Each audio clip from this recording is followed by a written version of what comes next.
Hello dear students, wave optics का एक question.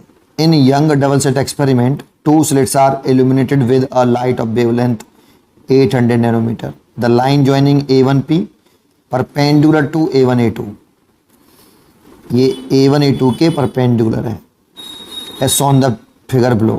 If the first minimum is detected at P, the value of slit separation A will be, ये मैंने बना रखा है।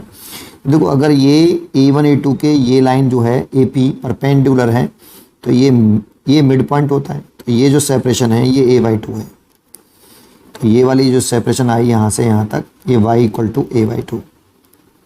एक बात तो ज्योमेट्री से, ठीक है। दूसरा, इस जगह पर हमें फर्स्ट मिनिमा मिल रहा है, फर्स्ट मिनिमा।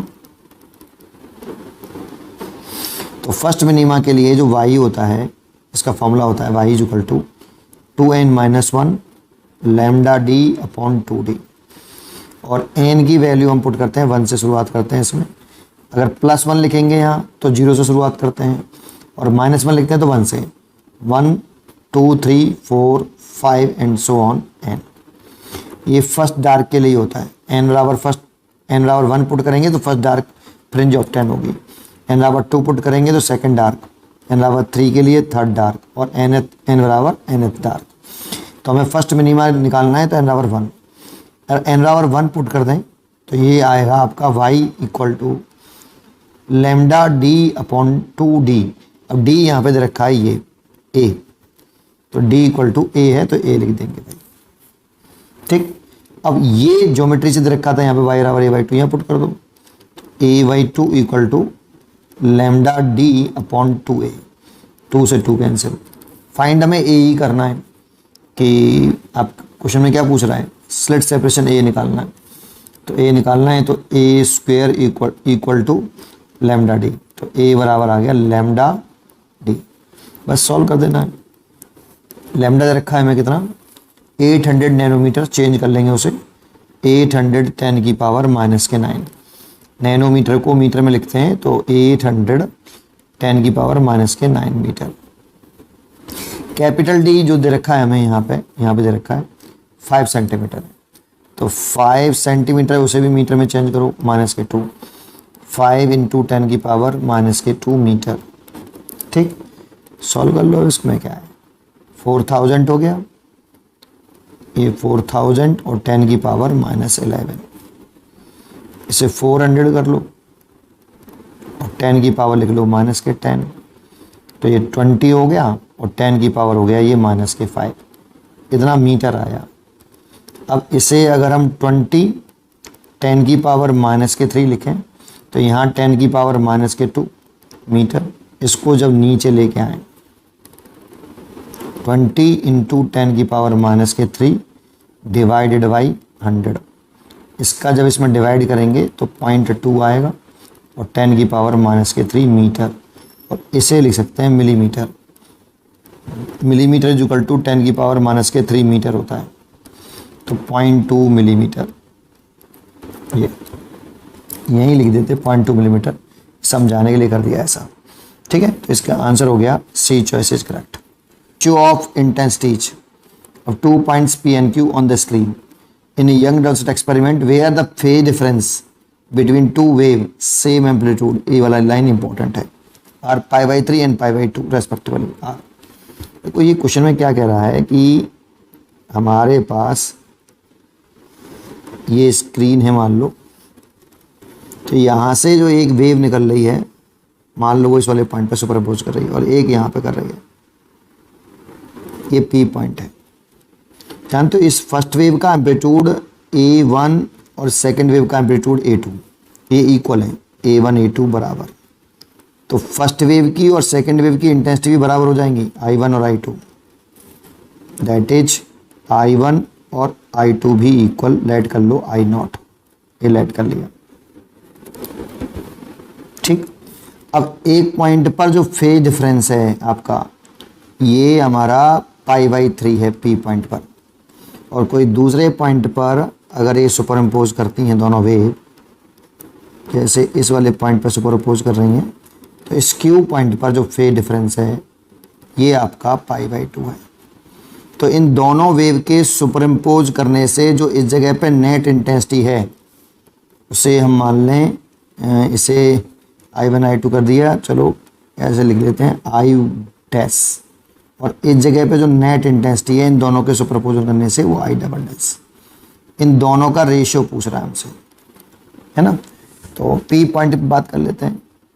देखो फर्स्ट वेव और सेकंड वेव की जब इंटेंसिटी बराबर होती है ना, तो रिजल्टेंट जो इंटेंसिटी होती है स्क्रीन पर, रिजल्टेंट इंटेंसिटी दोनों के सुपरइम्पोज करने से ये 4I0 cos स्क्वायर 5/2 होती है। ये तब है जब फर्स्ट वेव की इंटेंसिटी और सेकंड वेव की, जो दो वेव सुपरपोज कर रही हैं ओवरलैप कर रही हैं, उनकी इंटेंसिटी बराबर है। वैसे ये होता है आपका IR equal to first wave की इंटेंसिटी प्लस सेकंड वेव की इंटेंसिटी प्लस 2 रूट के अंदर I1 I2 cos 5।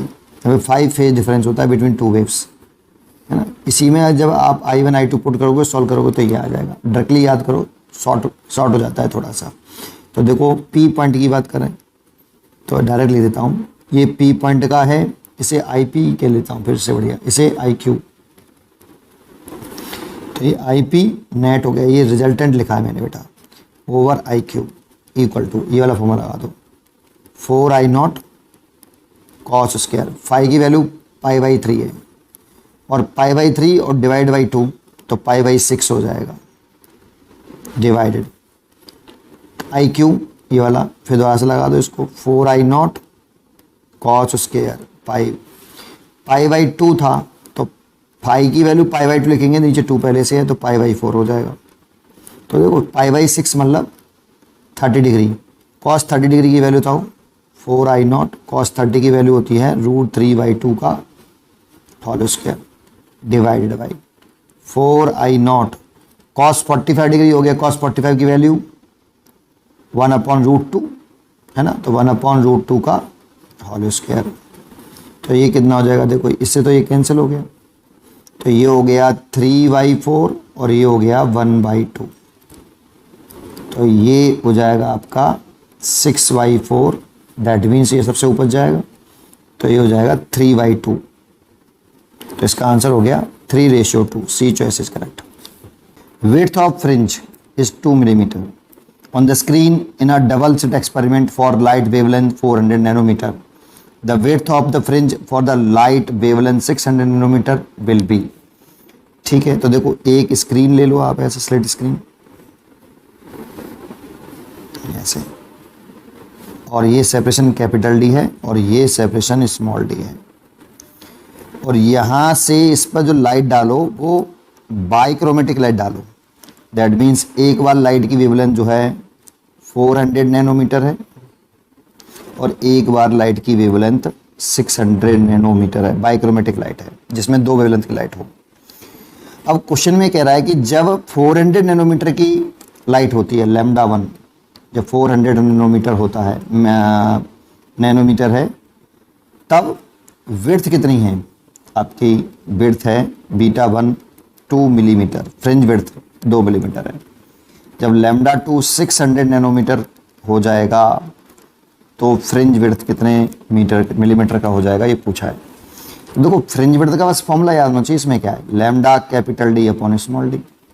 तो λ1 के लिए लिखें β1 बराबर λ1 capital D upon small d, और λ2 के लिए लिखें तो β2 बराबर λ2 capital D upon small d. दोनों को डिवाइड कर दो तो ये इससे कट जाएगा।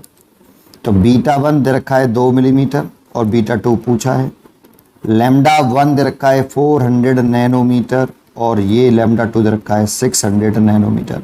नैनोमीटर से नैनोमीटर कट गया, 2 जीरो से 2 जीरो कट गई, 2 से करा 2 बार और 2 से कटाइए 3 और 2 से ये 2 कट गया, इसका से मल्टीप्लाई इसका से मल्टीप्लाई, तो β2 इक्वल टू 3 मिलीमीटर, है ना। तो 3 मिलीमीटर चॉइस हो गई, सी चॉइस इज करेक्ट।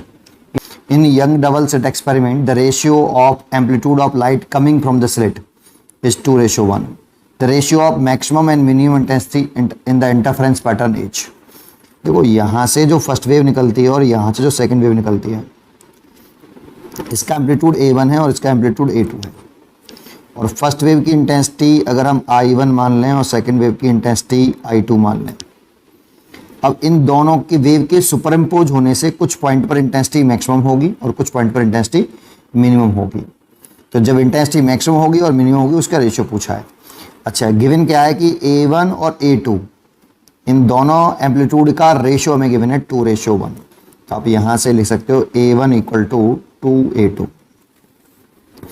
अब देखो, जो फर्स्ट वेव की इंटेंसिटी है I1, ये फर्स्ट वेव के एम्पलीट्यूड के साथ डायरेक्ट रिलेशन रखता है।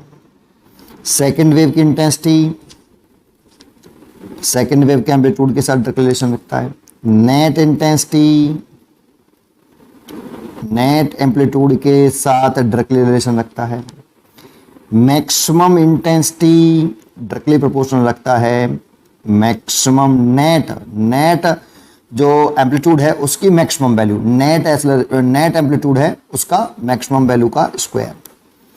और minimum intensity directly proportional to net amplitude की जो मिनिमम वैल्यू है उसका स्क्वायर।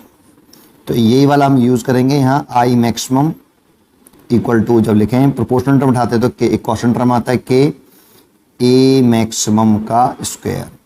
ऐसे ही I मिनिमम लिखें तो K कोई प्रोपोर्शनलिटी कांस्टेंट है, A मिनिमम का स्क्वायर। अगर दोनों का रेशियो चाहते हैं तो इसे कट गया। अब A मैक्सिमम A मिनिमम हमें याद होना चाहिए। जो A नेट होता है इसकी वैल्यू तो होती है रूट के अंदर A1 का स्क्वायर प्लस A2 का square plus 2A1 A2 cos phi. ये 5 फेज डिफरेंस होता है। जानते हो, A अगर मैक्सिमम निकालते हैं तो cos फाई की वैल्यू मैक्सिमम होनी चाहिए। A नेट ये वाला नेट वैल्यू है, तो cos फाई की वैल्यू मैक्सिमम वैल्यू +1 रखेंगे तो देखो ये किसका होल स्क्वायर हो गया, A1 + A2 का होल स्क्वायर। रूट लेंगे, हटा देंगे तो कितना आ जाएगा, A1 + A2। ऐसे ही अगर इसकी मिनिमम वैल्यू निकालना चाहे नेट एम्पलीट्यूड की मिनिमम वैल्यू, तो cos फाई मिनिमम होना चाहिए। cos फाई मिनिमम होगा वो cos की टेबल में सबसे छोटी वैल्यू -1, तो -1 रख देंगे यहाँ और -1 रखेंगे तो ये A1 - A2 का होल स्क्वायर हो जाएगा। तो A1 - A2 आएगा, होल स्क्वायर से रूट हटेगा तो A1 - A2। तो अब यहाँ से आप लिख सकते हो कि I maximum upon I minimum equal to A1 + A2 divided by A1 - A2 का सीधा होल स्क्वायर। ऐसे A मैक्सिमम की वैल्यू पुट कर दी A1 + A2 और A मिनिमम की वैल्यू पुट कर दी A1 - A2। दोनों का स्क्वायर था तो होल स्क्वायर आ गया। बस वैल्यू पुट कर दो। A1 की वैल्यू कितनी है, 2A2। तो I maximum upon I minimum लिख सकते हैं आप 2A2 + A2 और 2A2 - A2 का होल स्क्वायर। तो ये 3A2 हो जाएगा और ये A2 इस पूरे का होल स्क्वायर। A2 से A2 कट गया तो 9:1 आ गया। तो B choice is correct. In young double slit experiments, the position of fifth bright fringe from the central maximum is 5 centimeter. The distance between slits and screen is 1 meter, and wavelength of monochromatic light is used is 600 nanometer. The separation between the slit is आसान है। एक आप slit screen बना लीजिए और एक screen. ये section देखिए आपको 1 मीटर और ये स्लिट S1 और ये स्लिट S2, ये मिड पॉइंट होता है। ये सेक्शन रखिए स्मॉल d, ये पूछ रहा है हमसे। और वेवलेंथ ऑफ लाइट जो यूज़ कर रहा है वो 600 नैनोमीटर मोनोक्रोमेटिक लाइट यूज़ कर रहा है। ये सेंट्रल मैक्सिमा बनता है। तो सेंट्रल मैक्सिमा से जो फिफ्थ ब्राइट फ्रिंज बन रही है, फिफ्थ ब्राइट फ्रिंज जो बन रही है, ये जो सेक्शन दे रखी है Y5, ये हमें 5 सेंटीमीटर दे रखी है। अब देखो ये मीटर में है तो इसे चेंज कर लेते हैं, 5 × 10⁻⁻2 मीटर। इसको भी चेंज कर लेते हैं, 1 नैनोमीटर में 10⁻⁹ होते हैं तो 600 10⁻⁻9 मीटर है ना। तो यहाँ पर इस जगह पर ये दोनों वेव के सुपर इम्पोज करने से इस जगह पर देखो यहाँ पर दोनों अजम्पशन वैलिड हैं। कैपिटल D भी बड़ा है स्मॉल d से, एंड D के बारे में जानकारी नहीं है लेकिन लैम्डा नैनोमीटर में रखा है। तो सीधी सी बात है कि D जो है, और चॉइस देखो ये माइक्रोमीटर में है ना, तो D बड़ा है एज कम्पेयर टू लैम्डा के लिए। तो दोनों अजम्पशन ही वैलिड है बेटा। इस वाले एजम्पशन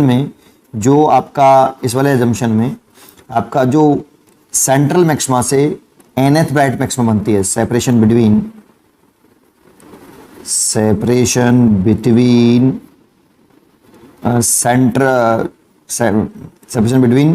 nth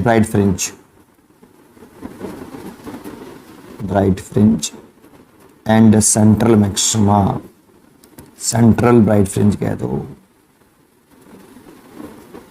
इनकी जो बीच की सेपरेशन होती है y equal to n lambda d upon d होता है, ये होता है बेटा। लेकिन ये इस कंडीशन में होता है, क्योंकि इस कंडीशन में जो जनरल पार्ट डिफरेंस होता है ये होता है y d upon capital D, और ब्राइट फ्रिंज के लिए जो पार्ट डिफरेंस होता है वो एन लैम्डा होता है। लेकिन ये जो जनरल पार्ट डिफरेंस है ना, ये वाला, ये इसी कंडीशन में वैलिड होता है।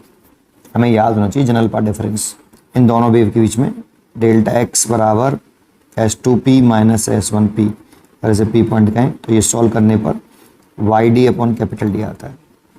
और कंस्ट्रक्टिव इंटरफ्रेंस के लिए path difference n lambda solve करते हैं तो ये आ जाता है।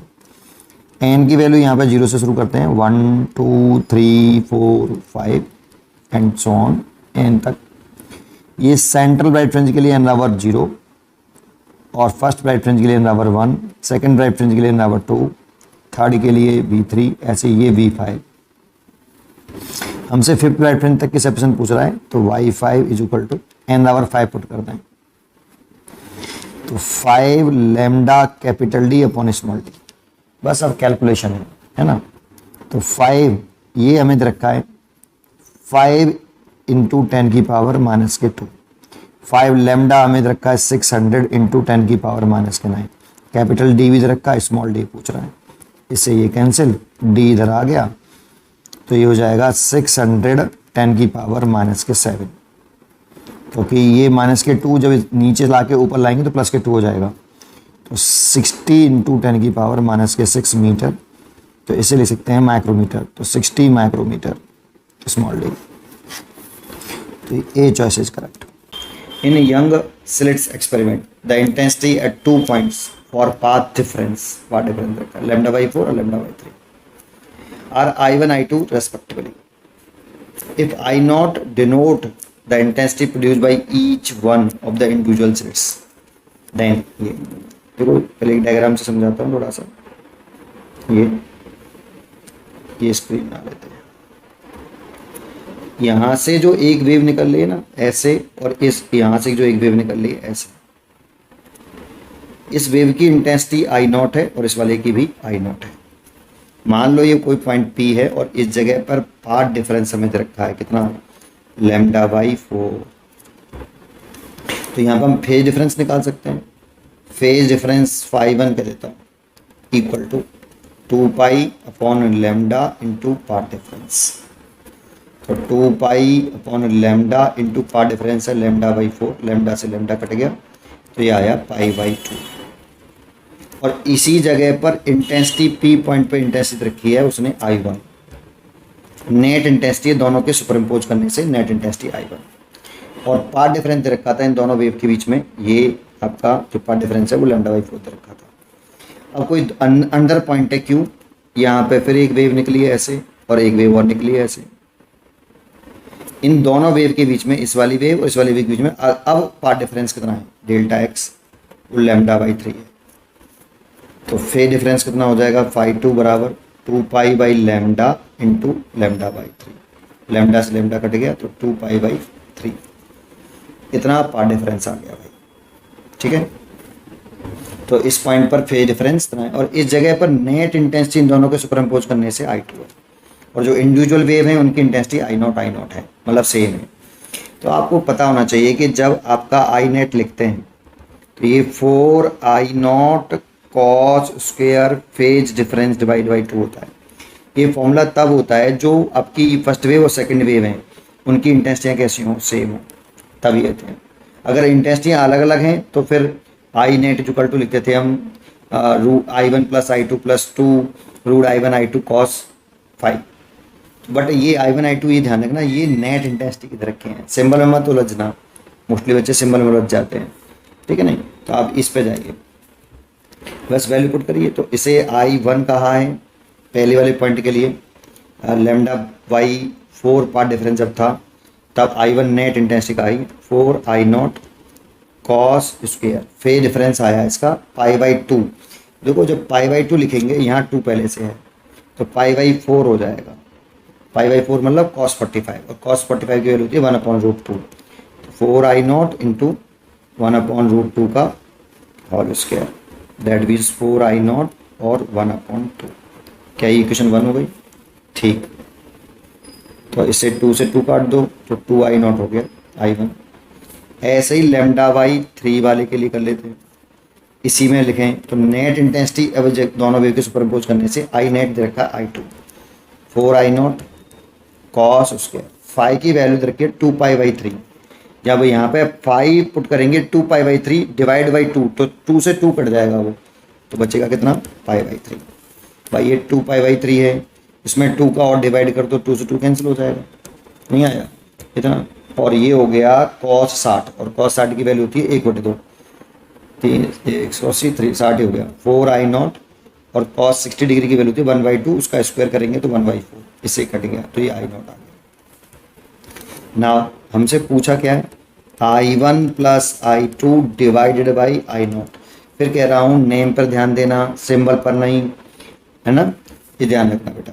I1 प्लस I2, तो I1 plus I2 2I0 plus I0 divided by I0, तो ये हो जाएगा 3I0 बाई I0, I0 से I0 कट गया तो ये 3, इसीलिए यहाँ पे आएगा 3। 2 light waves of wavelength 800 and 600 nanometer are used in Young double slit experiment. To obtain the interference fringes on the screen, placed 7 meter away from the plane of the slits. If the two slits are separated by 0.3 millimeter, then the shortest, इस पे ध्यान देना है, distance from the central bright maximum to the point where the bright fringe of the two wavelength coincide will be millimeters में। तो देखो यहाँ पे आपको बाइक्रोमेटिक लाइट दे रखी है, एक की वेवलेंथ है आपकी 800 नैनोमीटर और एक है आपका 600 नैनोमीटर। कैपिटल डी दे रखा है आपको यहाँ पर 7 मीटर, और स्मॉल डी, ये वाला जो स्मॉल डी है ये हमें दे रखा है यहाँ पे 0.35 मिलीमीटर, ठीक है। अच्छा, और सेंट्रल मैक्सिमा यहाँ पर बनता है, तो मान लेते हैं कि यहाँ पर nth bright fringe of lambda 1 और mth bright fringe of lambda 2 इस जगह पे दोनों की ओवरलैप कर रही है, तो y दोनों का सेम होगा सेंट्रल मैक्सिमा से। लेट कर लिया ये मैंने, तो लेट लिख देता हूँ, चलो nth मैक्सिमा या nth ब्राइट फ्रिंज कह सकते थे of lambda 1 coincides with mth maxima of lambda. Let कर लिया, तो y सेम होगा, y बराबर y डैश,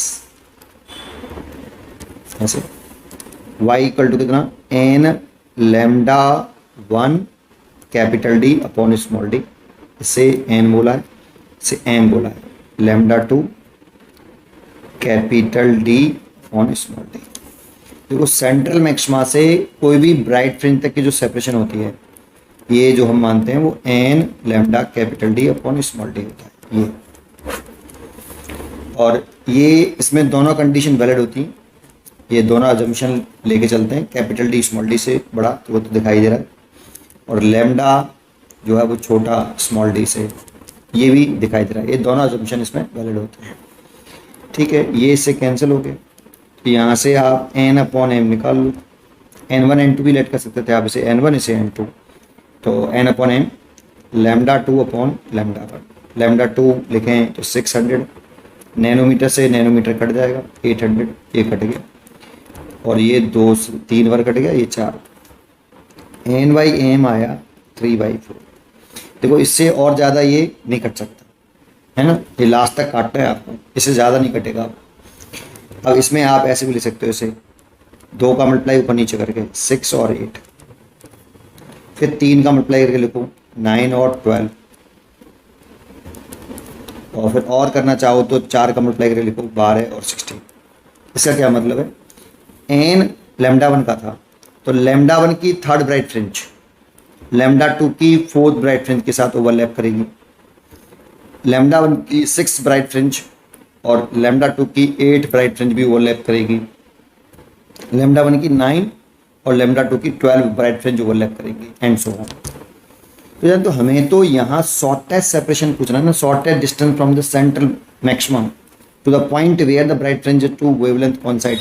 तो शॉर्टेस्ट में तो λ1 की 3rd और λ2 की 4th ओवरलैप करें तो वो मिनिमम डिस्टेंस होगी सेंट्रल मैक्सिमा से, इसलिए मिनिमम डिस्टेंस पूछा है। तो y minimum is equal to, इसमें λ1 की तो 3rd है ना, तो λ1 वाली यूज़ कर लेते हैं, कोई से भी कर लो, λ1 और λ2 दोनों के तो बराबर है भाई, है ना। तो λ1 का कर रहे हैं इसीलिए n λ1 capital D upon small d, n1 हो गया 3, λ1 कौन सा था 800 नैनोमीटर, तो 800 इंटू 10 की पावर माइनस के 9, कैपिटल D 7, और स्मॉल डी रखा है 0.35 मिलीमीटर, तो 0.35 10 की पावर माइनस के 3 मीटर, और इसमें पॉइंट उठा लो तो नीचे 100 हो जाएगा, तो लिख लें 35/100 इंटू 10 की पावर माइनस के 3।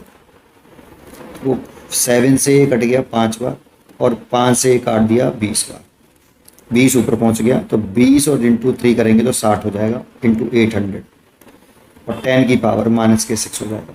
ये माइनस के 3 जब ऊपर आएगा तो प्लस के 3 हो जाएगा, तो माइनस के 6, 1 2 3 0 और प्लस करते हैं उधर, और ये 48 हो गया, इंटू 10 की पावर माइनस के 6 प्लस के 3, 1 2 3, तो ये हो गया 48 इंटू 10 की पावर माइनस के 3 मीटर। तो 48 मिलीमीटर लिख सकते हो आप, क्योंकि 1 मिलीमीटर में 10 की पावर माइनस के 3 मीटर होते हैं, तो मिलीमीटर में पूछा तो यहाँ पे हम 48 भर सकते हैं, इंटीजर टाइप क्वेश्चन है तो इंटीजर भरना, ठीक है 48। A beam of light consisting of two wavelength 700 angstrom and 5500 angstrom is used to obtain interference pattern in Young double slit experiment. The distance between the slits is 2.5 millimeter and distance between the plane of the slit and screen 150 centimeter. The least distance from the central max fringe where the bright fringe due to the both wavelength coincide is n into 10 power minus के 5. The value of n is solution. वो ये हमारे पास एक double slit experiments है young का। यहाँ पर बाइक्रोमेटिक light डाली जा रही है। बाइक्रोमेटिक लाइट मतलब 2 वेवलेंथ की लाइट इंसिडेंट कर रहे हैं, जिसमें से एक वेवलेंथ है आपकी 700 एंगस्ट्रॉम और दूसरी है 5500 angstrom.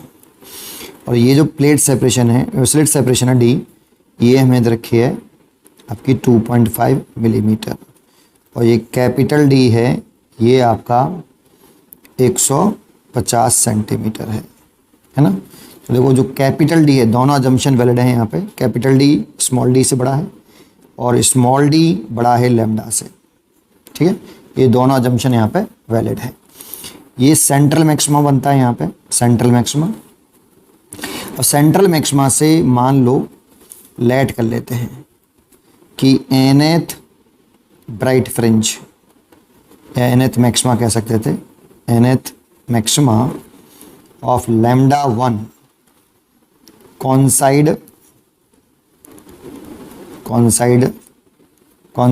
with mth bright fringe of lambda 2, ठीक।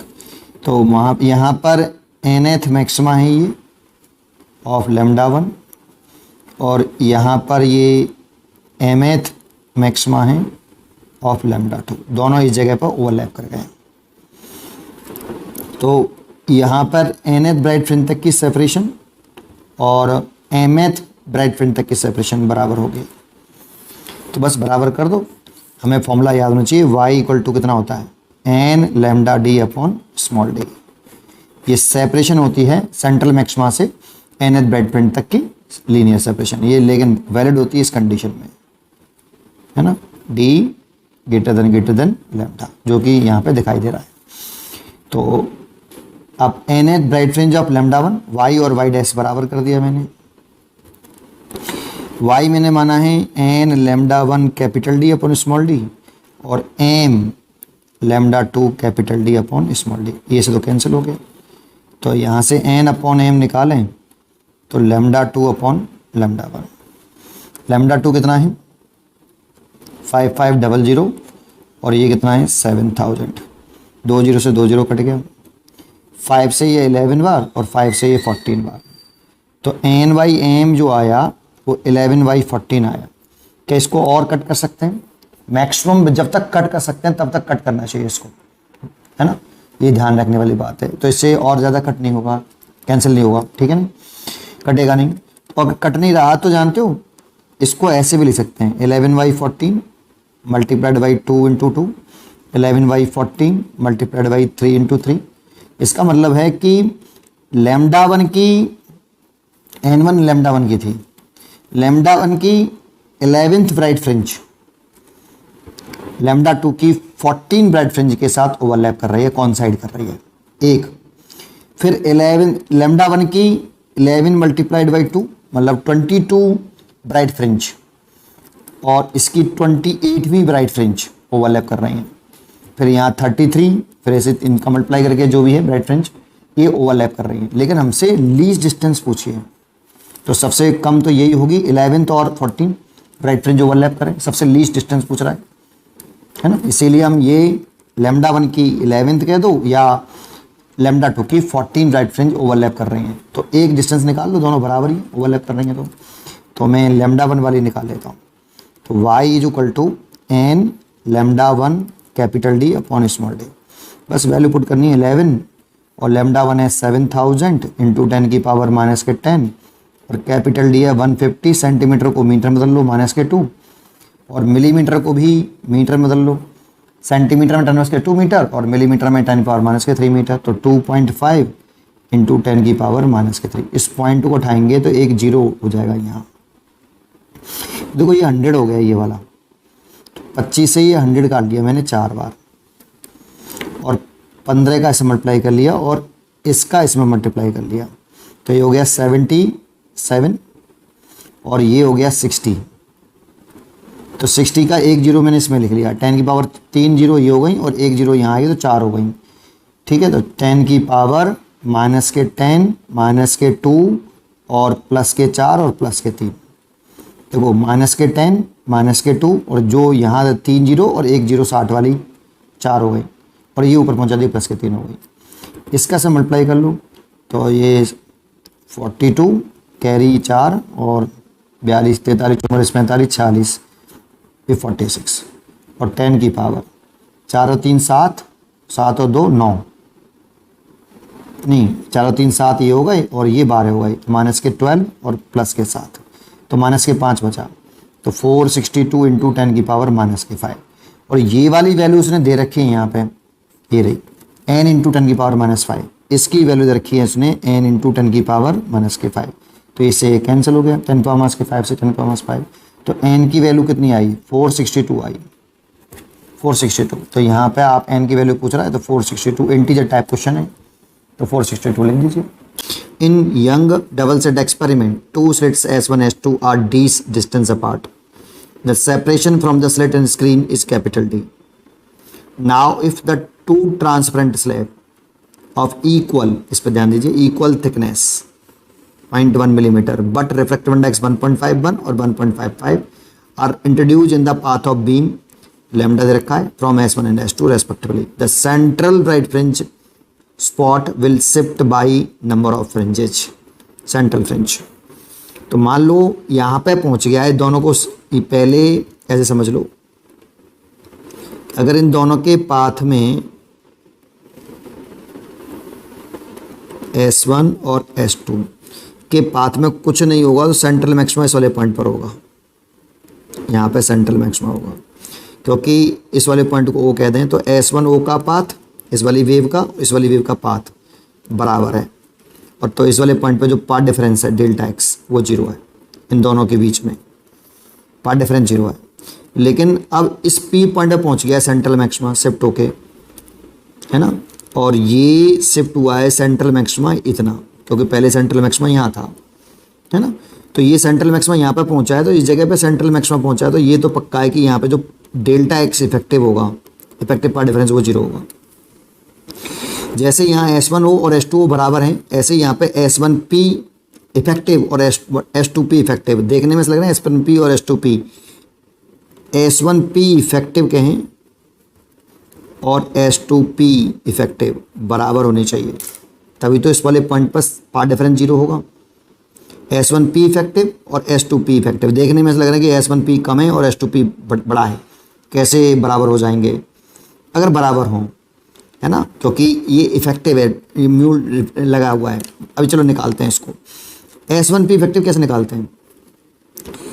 S1 से P तक कितनी डिस्टेंस लाइट ने एयर में चली है बताइए, अगर इसकी थिकनेस T है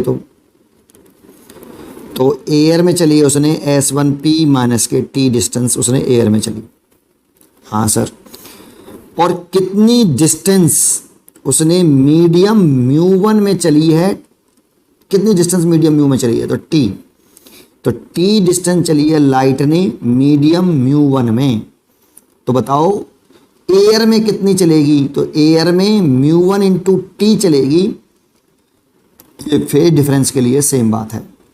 दोबारा से S1 से P तक उसने कितनी डिस्टेंस एयर में चली है? तो S1P माइनस के T डिस्टेंस एयर में चली है, और कितनी डिस्टेंस मीडियम μ1 में चली है?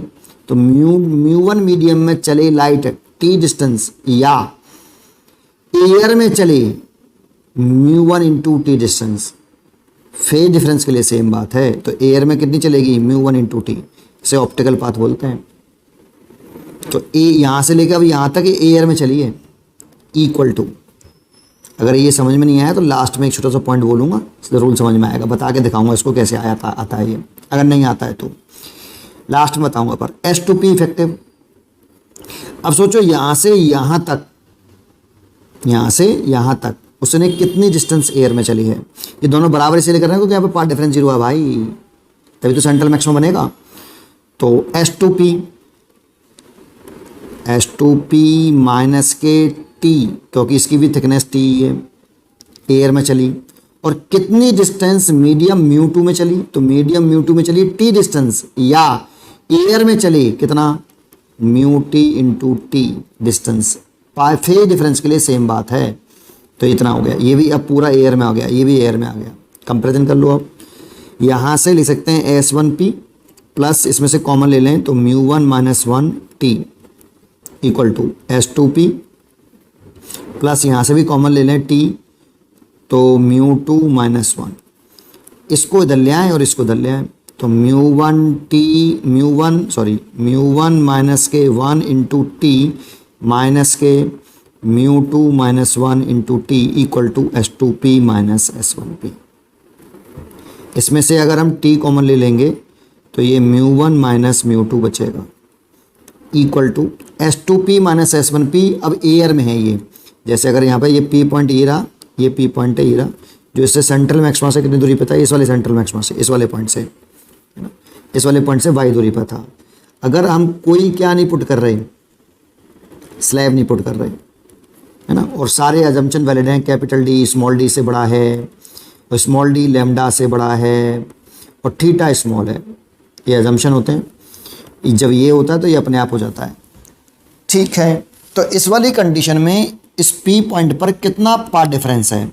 डेल्टा एक्स बराबर S2P माइनस S1P, दिख रहा है S2P बड़ा है S1P से, सर ऐसे तो इसमें भी दिख रहा है, इसमें ये इफेक्टिव निकाला तो है मैंने, है ना, तो इक्वल टू कितना? YD अपॉन कैपिटल D, ये याद होना चाहिए हमें। तो बेटा ये एयर वाला ही तो है, S2P माइनस S1P, एयर वाला लिखा था हमने, पूरा एयर में लिख लिया था भाई, तो ये लिख सकते हैं हम y d upon capital D, है ना। तो यहाँ से आप y निकाल सकते हैं, तो y इज इक्वल टू आ गया capital D small d T μ1 minus μ2, है ना। इतना आया भाई, ठीक है। अब क्या करना है, क्वेश्चन में कह रहा है कि कितनी सेंट्रल राइट फ्रिंज इतनी शिफ्ट हुई। अब इतने शिफ्ट होने में इसमें कितनी फ्रिंजेस होंगी, कितनी इस वाली सेपरेशन में कितनी फ्रिंजेस जो होंगी वो दिखाई देंगी, बनेंगी, ये पूछ रहा है। तो सुने, central right fringe spot will shifted by number of fringes. अच्छा, यहाँ से जब ये यहाँ चाहेगा तो कितनी फ्रिंजेस इसमें हैं, तो नंबर ऑफ फ्रिंजेस लिखें, नंबर ऑफ फ्रिंजेस, तो y upon beta.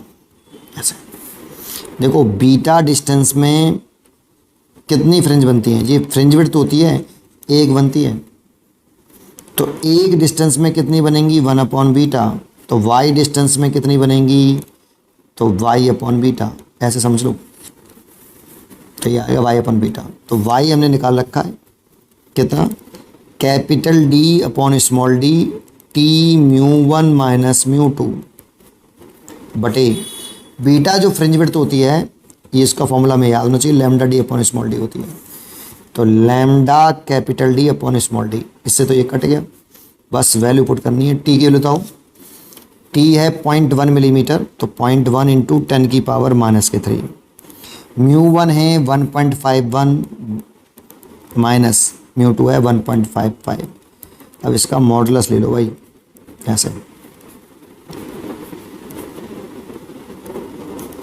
Divided by lambda है 4000 एंगस्ट्रॉम, 10 की पावर -10, तो ये हो गया 0.1 इंटू 10 की पावर -3, और ये हो जाएगा शायद इसमें से इसे घटाना पड़ेगा, तो मॉडुलस लगा हुआ है, ये ध्यान रखना।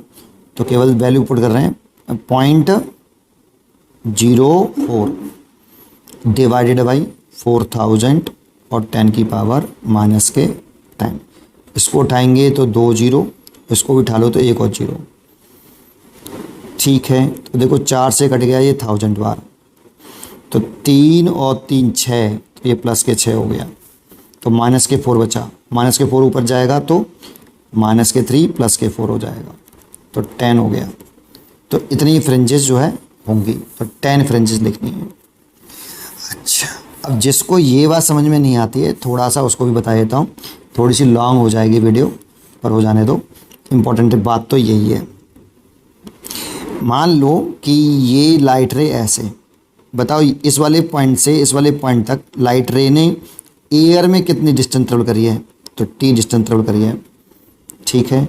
तो इस जगह पे जो फेज डिफरेंस होगा वो 2 पाई अपॉन कितना पार्ट डिफरेंस, यहाँ पे वेवलेंथ लिखते हैं एयर में, फेज डिफरेंस का फॉर्मूला आता है ना 2 pi upon lambda into path difference, ये लगाया हूँ बेटा। और पार्ट डिफरेंस कितना इन दोनों पॉइंटों के बीच में, टी, ऐसे लिख सकते हैं। हाँ, अब मैं एक स्लैब ले रहा हूँ जिसका रिफ्लेक्टिव इंडेक्स म्यू है और थिकनेस टी है ना, और लाइट रे फिर चल रही है, ये ए डैश और ये बी डैश, यहाँ से यहाँ लाइट आ रही है। तो अब ये लाइट डिस्टेंस चल रही है कितनी, टी डिस्टेंस चल रही है मीडियम म्यू में, तो कितना फेज डिफरेंस है, 5/2 पाई। अब लैम्डा म्यू लिखेंगे, मीडियम म्यू में चल रही है ना, और कितनी डिस्टेंस चली, टी, इन दोनों पॉइंटों के बीच में पार्ट डिफरेंस कितना है, टी। लेकिन अगर हम इसको देखें तो लैम्डा म्यू में और लैम्डा एयर में रिलेशन बता सकते हैं। हाँ, mu medium upon mu air equal to, हम लिख सकते हैं v a upon v medium equal to lambda a upon lambda medium, क्योंकि म्यू का वी के साथ इनवर्स रिलेशन होता है, म्यू बराबर सी अपॉन वी पढ़ा होगा आपने, तो इसीलिए यहाँ मैंने उल्टा करके लिख लिया है। और वेलोसिटी बराबर होता है F and lambda, frequency change नहीं होती मीडियम चेंज होने से, इसीलिए वी और लैम्डा में डायरेक्ट रिलेशन है, इसलिए मैंने ऐसे लिखा है। इसको ले रहा हूँ, मीडियम में तो मैंने रिफ्लेक्टिव इंडेक्स म्यू माना है और एयर का 1, और लैम्डा एयर मैंने लैम्डा एयर माना है और ये लैम्डा म्यू माना है। यहाँ से अगर मैं लैम्डा म्यू निकालूँ तो लैम्डा ए अपॉन म्यू, तो मैं इस जगह पे क्या ले सकता हूँ, 2 पाई अपॉन लैम्डा ए और म्यू ऊपर पहुँच जाएगा म्यू टी। बस इसी चीज़ को तो देखना है। अब ध्यान से सुनो, अब लाइट टी डिस्टेंस चले मीडियम म्यू में, तो देखो टी डिस्टेंस चली है मीडियम म्यू में, ये wavelength of light in medium mu है ना, तो टी डिस्टेंस चले लाइट मीडियम म्यू में, या म्यू टी डिस्टेंस चले लाइट एयर में, देखो यहाँ एयर है, अब फेज डिफरेंस के लिए सेम बात है। तो इसका मतलब होता है कि अगर लाइट म्यू मीडियम में चल रही है कितनी डिस्टेंस टी, यहाँ से लाइट ऐसे यहाँ से चलना शुरू की यहाँ तक, तो यही लाइट एयर में कितनी चलेगी, म्यू टी डिस्टेंस चलेगी एयर या वैक्यूम में, ये ऐसे है। इसको ऑप्टिकल पाथ बोलते हैं हम, इसको क्या बोलते हैं, ऑप्टिकल पाथ। तो टी डिस्टेंस चले मीडियम म्यू में या एयर में चले म्यू टी डिस्टेंस, यहाँ से दिख रहा है आपको, म्यू डिस्टेंस टी डिस्टेंस चली है मीडियम म्यू में और म्यू टी डिस्टेंस चल रही है एयर में, तो इसको ऑप्टिकल पाथ बोलते हैं हम, ऑप्टिकल पाथ। तो यही तो रिप्लेस किया था बस मैंने, S1P माइनस के टी डिस्टेंस चल रही थी एयर में और μ1 डिस्टेंस चल रही थी, टी डिस्टेंस चल रही थी मीडियम म्यू1 में, तो एयर में चलेगी μ1 इंटू टी, तो ये पूरा एयर में आ गया। As shown in the figure in Young double slit experiment in thin plate of thickness 10 micrometre, refractive index 1.2 inserted in front of slit S1. The experiment is conducted in air mirror 1 use monochromatic light of wavelength 500 nanometer. Due to the insertion of the plate, the central maxima shifted by a distance इतना, beta not fringe width है before insertion the plate, the value of XH. थोड़ा सा detail में बताऊंगा, थोड़ा सा feel करो इसको, एक बार क्वेश्चन को फील कर लोगे तो इस टाइप के क्वेश्चन सारे हो जाएंगे। थोड़ा सा ध्यान से देखना, S1 और S2 ये स्क्रीन बना ली मैंने, ये कैपिटल डी डिस्टेंस है और ये स्मॉल डी डिस्टेंस। पहली बात तो सारे अजम्पशन वैलिड मान लेते हैं, जब कुछ गिवन नहीं होता है तो सारे अजम्पशन, मतलब पहला अजम्पशन होता था डी ग्रेटर देन हो स्मॉल डी से और डी बड़ा हो लाइट की वेवलेंथ से और थीटा स्मॉल हो, ये सारे हमने अजम्पशन कंसिडर करके चलते हैं, सारे अजम्पशन हैं। पहले तो सेंट्रल मैक्सिमा कहाँ बनेगा, अगर प्लेट पुट नहीं करिए बिफोर इंसर्शन द प्लेट, तो सेंट्रल मैक्सिमा यहाँ बनता था पहले, क्योंकि यहाँ से ऐसे एक वेव गई और एक वेव ऐसे गई, इसे O पॉइंट मान लेता हूँ, मान लो सेंट्रल मैक्सिमा यहाँ बना, तो S1 वेव का पाथ S1 हो और S2 वेव का पाथ S2 हो, दोनों बराबर हैं, क्योंकि ये मिड पॉइंट है तो ये कॉन्ग्रुएंट ट्रायंगल हो जाएंगे, तो पाथ डिफरेंस पाथ बराबर, तो पाथ डिफरेंस कितना है इस जगह पे, डेल्टा x 0, जहाँ पाथ डिफरेंस 0 होता है वहीं पे तो सेंट्रल मैक्सिमा बनता है, हाँ, तो पाथ डिफरेंस यहाँ पे 0 है, इसीलिए यहाँ पे सेंट्रल मैक्सिमा बना। ठीक इसी की एक सिचुएशन और बना लेता हूँ, अगर ये ऐसे की ऐसी रहे, ये S1 है और ये S2 है, ये स्मॉल डी है यही और ये कैपिटल डी है, मान लो कोई पॉइंट है यहाँ पर P और यहाँ से अभी प्लेट नहीं पुट कर रहे, S1P और ये S2P, ये अब इन दोनों वेव के बीच में जो पाथ डिफरेंस है डेल्टा x वो है S2P माइनस S1P। सारे एजम्पशन वैलिड हैं, तो ये सॉल्व करके जो जनरल फॉर्मूला आता है, अगर कैपिटल डी बड़ा हो स्मॉल डी से एंड स्मॉल डी भी बड़ा हो लैम्डा से और थीटा जो हो वो छोटा हो, है ना, ये इन तीनों कंडीशन में ये रिजल्ट आता है कि ये जो डिस्टेंस है ये वाली y सेंट्रल मैक्सिमा से, यहाँ पे सेंट्रल मैक्सिमा बनना था पहले, ये जो y डिस्टेंस थी, ये y डिस्टेंस, तो पाथ डिफरेंस आता है y small D upon capital D, ये जनरल पाथ डिफरेंस होता है, हमें ये याद होना चाहिए, ये प्लेट करने से पुट करने से पहले। ठीक है, अब क्या किया हमने, इन दोनों के पाथ में ऐसे एक मान लो मैंने इसमें S1 के पाथ में T थिकनेस का और म्यू रिफ्रैक्टिव इंडेक्स का एक स्लैब रख दी। अब बताओ क्या इस O पॉइंट पर पाथ डिफरेंस 0 है, तो देखने में लग रहा है कि अभी भी पाथ डिफरेंस 0 है, तो को सर S1 हो और S2 हो बराबर, नहीं देखने में लग रहा है, लेकिन S1O इफेक्टिव अब बड़ा है किससे, S2O से।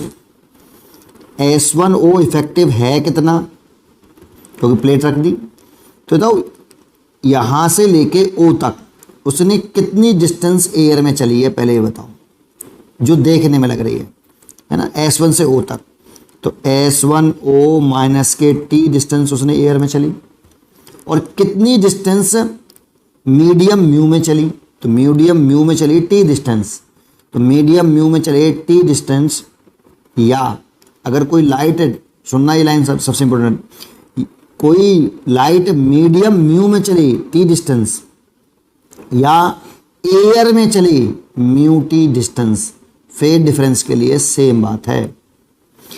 कोई भी लाइट एयर में चले, सॉरी मीडियम म्यू में चले टी डिस्टेंस या एयर में चले म्यू टू डिस्टेंस, एक ही बात है। तो ये एयर में इतनी चलेगी, मीडियम टी में चलेगी, मीडियम म्यू में चलेगी टी और एयर में चलेगी म्यू टी, एक ही बात है फेज डिफरेंस के लिए।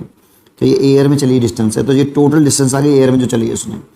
और ये वाली जो डिस्टेंस है वो कितनी ज़्यादा है पहले से, देखो म्यू कॉमन ले लो, तो इतनी ज़्यादा है पहले वाले एयर से। पहले S1 होती, अब S1O plus mu T minus 1 है, इसलिए ये ज़्यादा डिस्टेंस होगी इससे, इसलिए इस जगह पे अब डेल्टा एक्स इफेक्टिव 0 नहीं रहेगा, पार्ट डिफरेंस आ जाएगा। इसीलिए पार्ट डिफरेंस 0 करने के लिए आपको नहीं लगता आपको किधर शिफ्ट होना चाहिए, बताओ।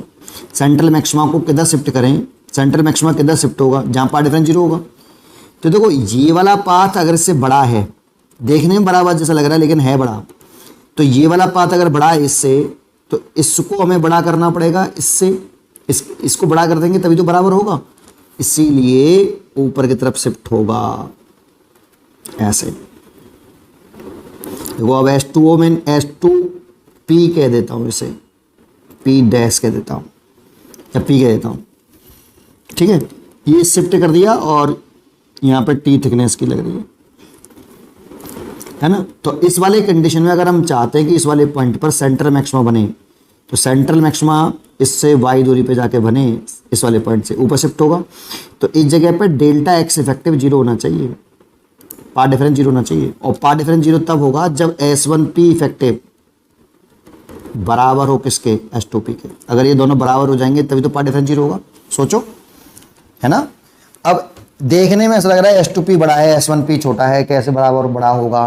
तो S1P इफेक्टिव क्या है वो जरा देखो ना, क्या लिखते हैं बताओ। S कितनी डिस्टेंस यहाँ से एयर में चली, S1P माइनस के T, इतनी डिस्टेंस उसने एयर में चली, प्लस कितनी डिस्टेंस मीडियम म्यू में चली, तो मीडियम म्यू में चली T, मीडियम म्यू में चली T, या म्यू टी डिस्टेंस चले किसमें, एयर में। फिर डिफरेंस के लिए सेम बात है, तो म्यू टी डिस्टेंस चलेगी एयर में, तो ये टोटल एयर में चली है उसने, बराबर कितनी, H2P। तो यहाँ से अगर आप देखोगे तो यहाँ से इसमें से टी कॉमन ले लो, तो म्यू माइनस 1 इंटू टी, और इस S1P को इधर ले आओ, S2P माइनस S1P। तो इतना पार्ट डिफरेंस आया। ये वह पार्ट डिफरेंस है जो बिना प्लेट के था, H2P माइनस S1P। देखो YD/D के बराबर होता है ये। तो इसीलिए मैं इसको आगे सॉल्व करूं तो क्या लिखेंगे, mu minus 1 T equal to, इसको लिख सकते हैं हम, देखो ये H2P माइनस S1P YD/D, तो ये लिख देंगे YD/D। तो y निकले आया कितना शिफ्ट हुआ, central maxima. Central maxima y distance से शिफ्ट हुआ था, तो वो निकले आया D/स्मॉल d। ये फॉर्मूला डायरेक्टली याद कर लो, एक साइड में लगाओ तो, लेकिन डायरेक्टली याद तो कर लेते हैं, अगर दोनों साइड में लगा देते ना, इसलिए इधर भी लगा दी उधर भी लगा दी, तो कंसेप्ट पता होना चाहिए, है ना। इसीलिए पता होना चाहिए बेटा, ये y इक्वल टू इतना। मैं अगर डायरेक्ट करता तो मैं डायरेक्ट रिजल्ट याद होता है मेरे को, ये मैं डायरेक्ट कर देता एक लाइन में, पर फील आना चाहिए बेटा क्वेश्चन का, ठीक है। अब क्वेश्चन में क्या कहा, इस सेंट्रल मैक्सिमा जो शिफ्ट हुआ है ना, वो इतना डिस्टेंस हुआ है, तो ये सेंट्रल मैक्सिमा तो शिफ्ट हुआ है y डिस्टेंस। पहले सेंट्रल मैक्सिमा O पॉइंट पे था, अब P पॉइंट पे पहुंच गया है, तो कितना शिफ्ट हुआ है y, और y की वैल्यू रखी उसने कितनी, x बीटा नॉट D/स्मॉल d mu minus 1 into T. और बीटा नॉट जो है बता रहा है कि फ्रिंज विड्थ है बिफोर इंसर्शन, यानी तो पहले जब इसमें कोई प्लेट नहीं रखी तो फ्रिंज विड्थ का फॉर्मूला क्या था, बीटा नॉट λD/D होता है, ये हमें याद होना चाहिए भाई, ये प्लेट रखने से पहले। तो रख दो x λD/स्मॉल d इक्वल टू D/स्मॉल d mu minus 1 into T, इससे ये कट गया। तो हमसे पूछा क्या है, द वैल्यू ऑफ एक्स पूछा है, तो एक्स इज इक्वल टू कितना हो गया, mu minus 1 into T divide by lambda. मैं करता तो इतना ही करता, है ना, पर एक बार फील करने के लिए बताया है पूरा। अब म्यू की वैल्यू पुट कर दो, 1.2 दे रखी है, रिफ्रैक्टिव इंडेक्स 1.2 -1 और टी दे रखा है 10 माइक्रोमीटर, माइक्रोमीटर को चेंज जरूर करना, 10 की पावर -6, और लैम्डा दे रखा है 500 नैनोमीटर, नैनोमीटर को भी चेंज कर लो, 500 इंटू 10 की पावर -9। ये तो 0.2 हो गया, और ये 10 और ये हो गया आपका 500 और -6 प्लस के 9। इसको मैं ऊपर ले गया हूँ, इस पॉइंट को एक चीज़ छूट गई, 10 छूट गया, या 10 और लिखो, ये 10, इस 10 को उठा के यहाँ 0 कर लो, और इस 0 से ये 0 काट दो, है ना। तो ये हो गया 2/5 लिख लूँ इसको, और ये 10 की पावर 2 और ऊपर ले जाओ, तो 10 की पावर -8 प्लस के 9। भाई ऊपर ले जाएंगे तो -2 हो जाएगा ना, तो ये हो गया, यहाँ से बचा 10, तो 20/5 हो गया, दैट मीन्स 4। तो यहाँ पे आ गया x की वैल्यू आ गई 4। उम्मीद करता हूँ कि आपको ये क्वेश्चन जरूर समझ में आया होगा। पढ़ते रहिए और खुश रहिए।